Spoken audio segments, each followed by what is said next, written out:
Yeah. Hello, vlog. Welcome. Hold on, yours is louder than mine. Cause my mic. Well, I don't know. Let's see. Oops. I don't even know how to work this thing that good, to be honest. It's true place for the girls. So, You just got it. I've been had it. I just don't use it. But it's still good enough. Let me get her in here real I gotta make quick. sure my pillows are cut right. As y'all can see this behind the scenes. I don't even know what you're gonna call your show. What's it gonna be called? It is one is Techpreneur Talk. This one we're doing. Another one's called Bon Appetit. Alright, and when can they pick this out? After June 16th. So also, if you want to see it before then, she's gonna be probably starting a Patreon or members only. You can see it right there. So make sure you subscribe. We and have a check that out. Patreon. It's Techpreneurship Academy. Alright, I'll make sure I put that in the video. Ooh, I just threw a game final accident. Yo, I just shot the first episode of my Girl Justice podcast. It's definitely going to be a good one. I love when I'm a guest on other people's podcasts because I get a chance to talk and not actually have to be the person pushing the show. So I definitely think you guys will enjoy that. But something I want to talk about is real quick. It's like I see a lot of videos where people are talking about, hey, the job market is cooked and all this and that. And while I do believe it is different, I don't think it's cooked. I believe the people who have the skills that companies are looking for will still get opportunities. The people who do not will be left behind. Now, you might be asking, well, how do I know if I got the skills? Check the job descriptions. Job descriptions are your study guide. Job descriptions will tell you exactly what you need to know. I can tell you from experience that I never have my inbox or phone not blowing up for things, you know what I'm saying, that they need you to do. Now, funny enough, guys, I am pretty much, I think I vlogged from here a while back, but I'm over here by my old stomping grounds where I used to work at. So I think it's pretty interesting. I love like coming back and driving through here and this area just because it still gives me some good memories. Do it suck I got laid off? Absolutely. The fact that like everybody, you'll rise again and make it through being laid off and a rejection, hey, it is what it is. Now, something else that we need to discuss is AI. And specifically, we may want to talk about like AI and cyber. Like, what do we think it's going to do in the industry, and is it going to shake it up? Well, I think it is. I think we're going to have like a recall, not a recall, like as in it's doing it bad, but they're going to experiment with AI, and they're going to realize, hey, it's not giving us what we need. Because at the end of the day, software don't close deals, people do. Interaction. Can it help assist? Yes, but there are still people that's been out here that's born millennials or older than millennials. We like interaction. So don't get disgruntled on that. On-site, remote, I'm still seeing a lot of remote jobs, surprisingly. I know a lot of people talking about like remote is gone, but remote is here for the people who have the skill sets. And that's ironically, let me actually talk about that. So right here, I'm actually going to put up, it was like a minor back and forth I had with somebody on Threads. They was talking about, they weren't even in tech long enough to even make this assertion, but they were talking about how remote work don't exist anymore, and so they went back to wherever they was doing beforehand. And I was like, no, if you have the skills and a year's experience, like you still could be remote. And they told me I was like lying, and I was like, I don't know what you're talking about. And I was validated by another mutual follower of mine who said the same thing and was like, yo, I'm still getting hit up for remote roles. So like, don't let what like everybody else is like projecting about their experience stop you from going after what you need. Because like I said, there's still some areas where you may only chance will be to work remote. Matter of fact, another follower, I follow them on X today. She was talking about how, or maybe it was yesterday, she was saying how like she told these people like she didn't want to work in the office and they really need her skill set, so they changed the rec to let her be remote. Now, will that happen for everybody? No.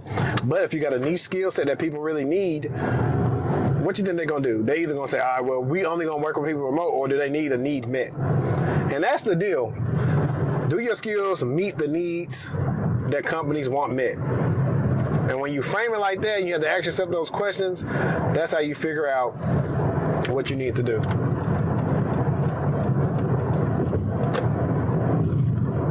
Now, I'm also testing this out on this mic. I don't think I've showed you guys this mic before on camera. But this is one of my wireless mics, the Ceremonic. I forgot exactly what it is, but I like it. Like I said, I got a little bit of that behind the scenes footage on there, and overall, I think it's good quality. Something else I want to talk about, bro. This is really a yap session. So if you want to hear a yap session, don't come on here. I always ask you guys about should I vlog more, and you guys always say yeah. But also hey, my subscribers, have y'all been noticing YouTube been playing me on the views? I've been making sure my content is better. I've been making sure that things are more streamlined and everything else, and the views are not reflecting that. So I'm kind of figuring what is going on? Did I get blacklisted from something I talked about before? Or am I talking about stuff in such a real fashion that it's not going to blow up? I don't know, but I'm still dedicated to giving y'all good content. So I put something on my post, my community post, and I said, hey, I'm thinking about just moving stuff to YouTube memberships, because a lot of times people aren't tuning into the Patreon. But one way to help me stay giving the content or whatever is join the Patreon. The lowest tier can still help. That helps me whether either I need to fly somewhere and talk to a guest you want to do or bring them here.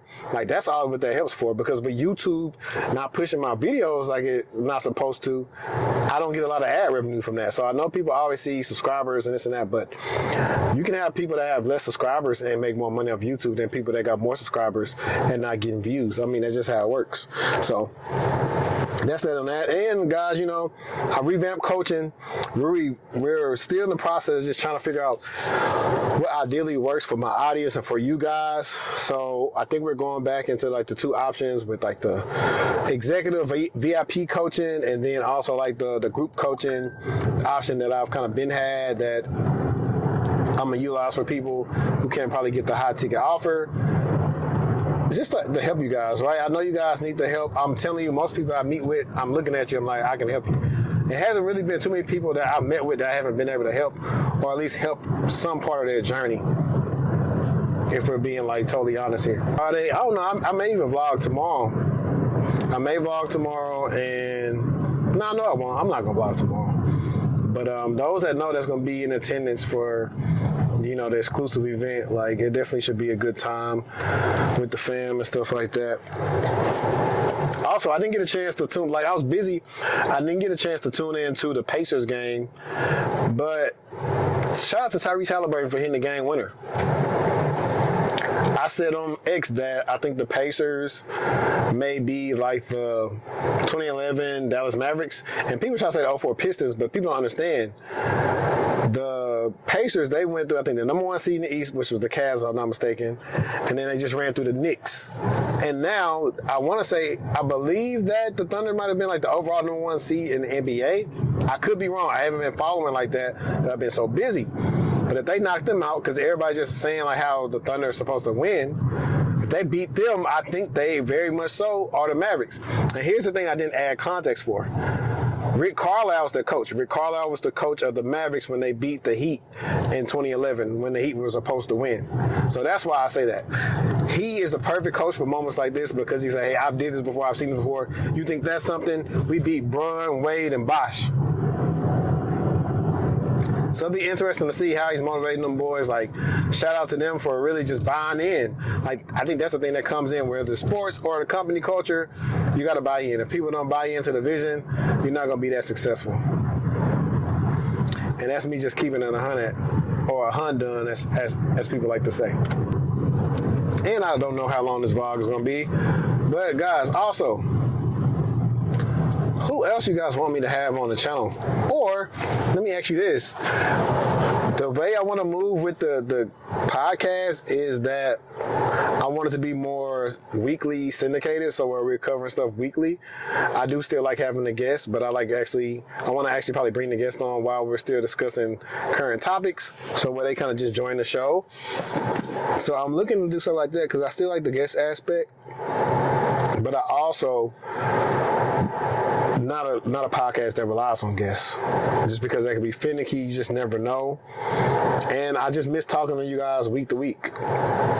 So let me know in the comments what you guys like or, want, how you feel about these latest episodes. Like I said, I've been putting my best foot forward, really been looking to give you guys some really good content for the people that's coming on. And I still got some other good stuff that's coming on. How do you like the addition to Destiny actually joining the guest interviews with me? I want to spice it up. I think there's a lot of people doing interviews, and so I was trying to make myself differentiate from everybody else, which I've been doing for a while. I was one of the first people starting to do this. So I watch a lot of different content creators. I look at their angles, different things they do.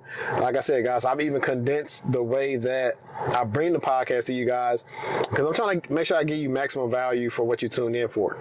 I don't want you to sit through a lot of fluff. And I know YouTube isn't always a fan of some of the banter that we have on there. Even though I think it's pretty cool and interesting just because we still are people, though we talk about tech, we like to watch other stuff. Tech is not my life. I have a family, I have kids. I go through real stuff just like everybody else. So why not talk about that?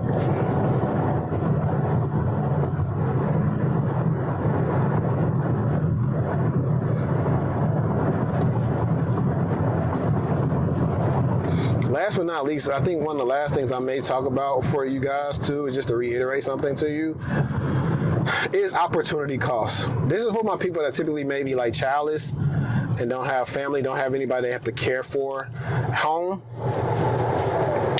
If you're struggling still to get into tech and you live in a location that doesn't have a lot of tech roles and jobs, try to move somewhere that has those opportunities for you if you can. That's going to increase your chances of landing a role exponentially.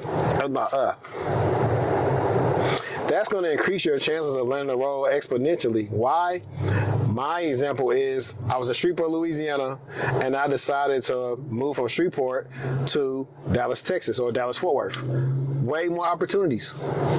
I ended up meeting my goal within 6 months of getting into cybersecurity. A move may be the only thing stopping you from getting into cybersecurity or whatever tech role you're trying to do.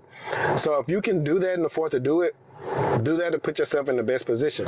Because I'm not going to lie, a lot of stuff that happens in cyber is about timing, placement, market, and just the best time for you to do something. So just remember that.